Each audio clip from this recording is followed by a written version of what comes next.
Ya, di mana-mana ekonomi itu tumbuh enak kalau ada kompetisi di antara korporasi. Itu penting. Dan kita nggak anti korporasi. Tugas korporasi memang mengakumulasi keuntungan. Tetapi tugas negara mendistribusikan hasil akumulasinya. Yang ngaco sekarang negara mempromosikan akumulasi, itu ngaconya tuh. Lalu kemudian bagian karena dapat fee kan terus. Lalu bagian negara fee-nya itu ditaruh di luar negeri. Di luar negeri, kalau negara perlu cawe-cawe dengan istilah tax amnesty segala macam, padahal itu hak dia, tapi dia tetap takut untuk mempersoalkan karena dia dicernakkan oleh oligarki. Jadi negara ini kandang oligarki sebetulnya. Itu memang inti dari demokrasi, adalah pemerintahan akal melalui pemerintahan orang. Dengan konsekuensi bahwa orang yang nggak berakal nggak boleh memimpin. Karena untuk menghasilkan keadilan, menghasilkan kemakmuran, diperlukan kemampuan untuk berpikir tajam dan mendalam. Itu yang nggak ada di kita hari-hari ini. Indonesia sedang menunggu keajaiban. Dan keajaiban itu hanya bisa dihasilkan oleh mereka yang punya harapan itu. Jadi menanti hati dalam kecemasan itu adalah tabiat manusia. Tapi memastikan ada perubahan, itu adalah panggilan langit.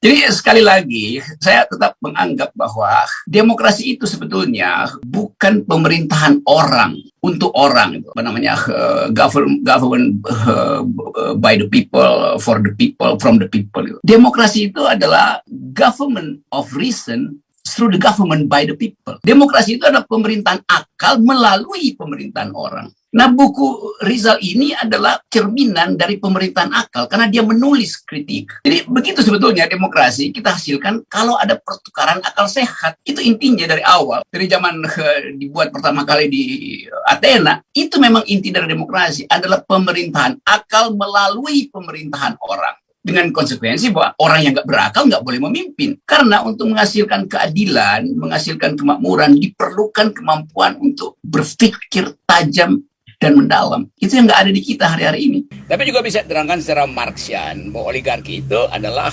kelangsungan kepentingan untuk melangsungkan akumulasi kapital. Tetapi entah itu keterangan Weberian atau keterangan Marxis, oligarkinya tetap sama di kita.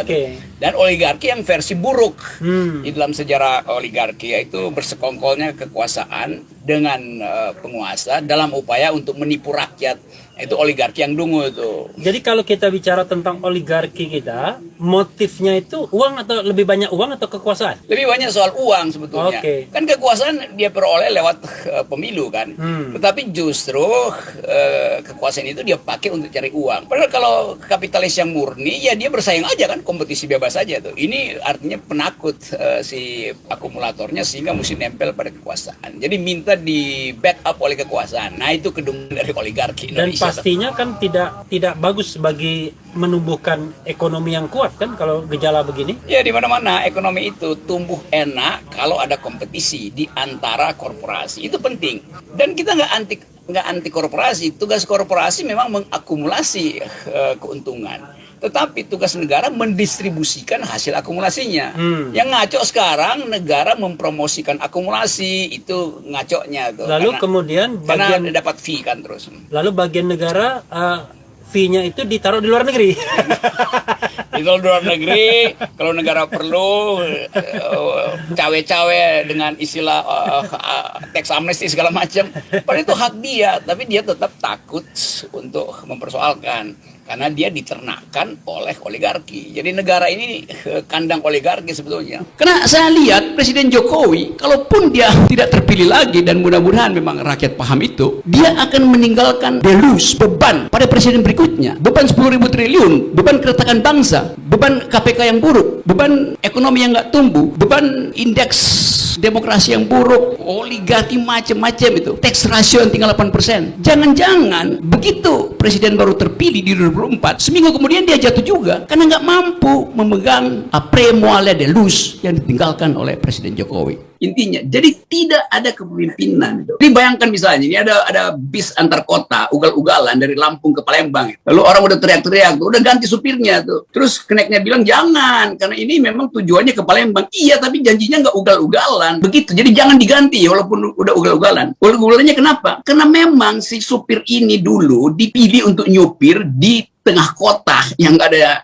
jalan nanjak dan licin. Begitu jalan licin, ya dia memang nggak mampu. Jadi bukan kita mau nyalain supirnya, memang dia cuma diplot untuk jadi supir angkot, bukan supir antar kota. Jadi ya diganti supirnya. Itu logik sederhana. Dia nggak bisa jalanin mobil selain di dalam kota, muter-muter di dalam kota aja sebagai wali kota gitu. Kalau udah antar provinsi itu udah bis Nusantara, nggak mampu dia. Jadi kira-kira begitu kalau mau digampang-gampangkan. Jadi kalau dibilang soal moral tadi, ya memang sangatlah tidak bermoral membiarkan supir angkot itu disuruh nyupir antar kota yang jalannya berkelok-kelok di Sumatera dan membiarkan dia ugal-ugal. Itu sangat tidak bermoral. Jadi gitu. Bang Rocky ya, saya bayangkan ya, Anda pasti tidak tertarik untuk menjadi bagian dari kekuasaan di rezim apapun. Sepertinya begitu. Itu filosofi atau memang nasib? Enggak, saya justru tertarik untuk menjatuhkan semua rezim. Karena itu menimbulkan banyak imajinasi kan, cara menjatuhkan rezim gitu. Menjatuhkan cara berpikirnya, bagaimana mematahkan argumentasinya kan? Ya, kita bikin paling nggak rezim itu kalau berjumpa dengan saya Refli Harun, dia jumpalitan, bukan kita jumpalitan. Gus Dur itu teman saya, teman diskusi, teman bercanda segala macam. Satu waktu Gus Dur bertemu dengan Tommy Soeharto di Hotel Borobudur. Saya bicara ke publik, turunkan Gus Dur. Karena belum apa-apa udah ketemu dengan Tommy Soeharto. Pada waktu itu orang masih anggap jejak Orde Baru masih ada. Ya mungkin kita nggak tahu apa, tapi kita cuma eksplisit aja kenapa ketemu dengan Tommy Soeharto. Yang sekarang bikin partai yang kemudian ikut dalam demokrasi. Ya udah, Tommy Soeharto udah sekarang dia ikut dalam demokrasi. Jadi saya kritik Gus Dur itu. Lalu Gus Dur diganti oleh Mega. Saya nggak kritik Ibu Mega itu, karena saya nggak tahu mau kritik apa pada Ibu Mega itu. Saya nggak ngerti kebijakannya. Saya hanya mengkritik kebijakannya. Ibu Mega diganti oleh SBY itu. SBY itu teman diskusi saya sekarang. Lalu orang bilang, kenapa lu pro SBY? Ya sekarang dia bukan penguasa lagi, ngapain gua musuhin SBY? Saya berteman baik. Diskusi begitu ada buku baru. Pak SBY itu begitu ada buku baru tentang global politics, dia pasti undang saya, kita diskusi itu. Sekarang, dulu saya kritik waktu SBY jadi presiden itu. Saya kasih pidato kebudayaan di Taman Ismail Marzuki hanya untuk menghajar SBY itu. SBY diganti oleh Jokowi. Periode pertama, saya membantu beberapa teman untuk kasih konsep pada Jokowi, terutama tentang pluralisme itu. Waktu masih ribut soal bikin papers yang nawacita segala macam itu. Jadi saya membantu. Apakah saya mengkritik PDIP?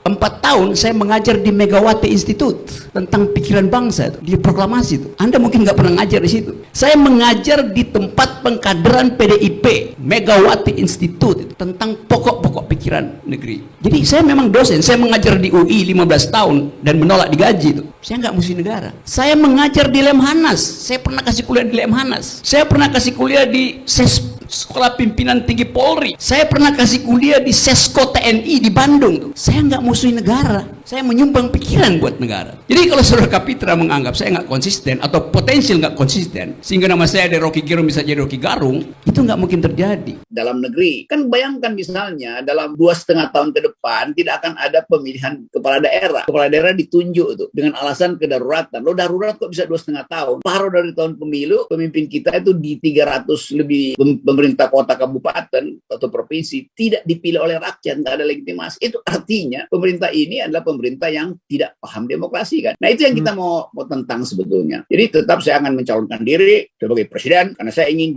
punya 2 jabatan presiden selain presiden akal sehat. Saya juga mencalonkan ya. Saya juga komitmen untuk mencalonkan diri sebagai presiden kalau peralatan presidensial threshold itu dihilangkan jadi 0. Kalau betul, ada yang semua orang menginginkan itu. Semua orang.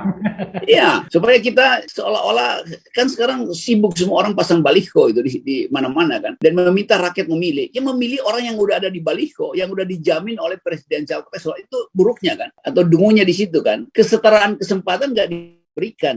Indonesia sedang menunggu keajaiban, dan keajaiban itu hanya bisa dihasilkan oleh mereka yang punya harapan itu.